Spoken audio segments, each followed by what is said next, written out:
is Michael Storms. That's my name before I became Muslim. I was born in Halifax, Nova Scotia, and I'm 27 years old.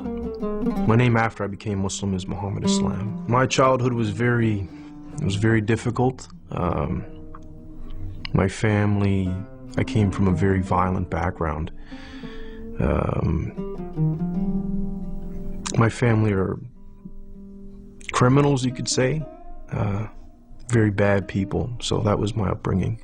Crime and violence, drugs, things like this. When I was younger, I felt afraid, but then when I grew up a little bit, it became pretty normal. And so the people in my family I wasn't afraid of anymore. I was part of the team. But initially, yeah, because when you're young, you're pure, right? And to be bombarded with a lot of bad things makes you uneasy. Like any hardship, you get accustomed to it, though, right?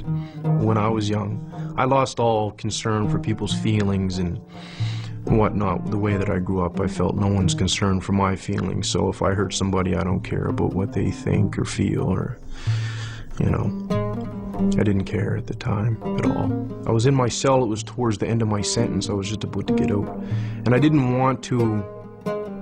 I wanted to do something else. I didn't want to continue being bad, you could say.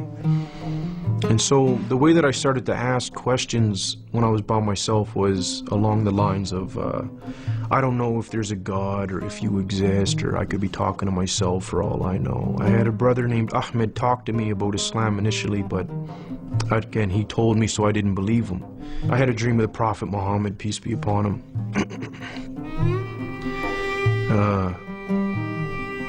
So things happened to me when I was awake and when I was asleep. And a lot of it happened to me in a very small amount of time. As soon as Ahmed started talking to me about Islam, I didn't believe him.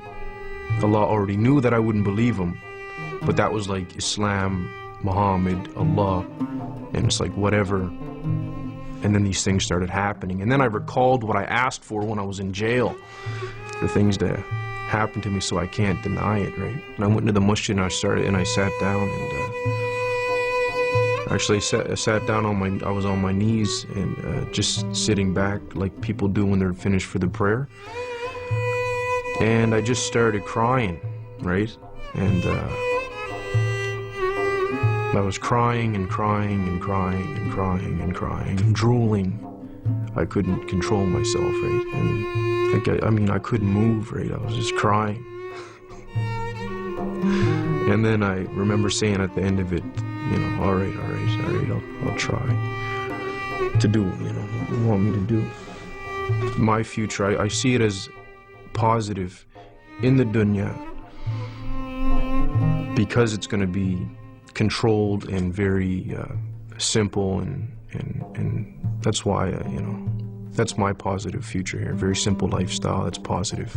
Don't hurt nobody. Don't get hurt.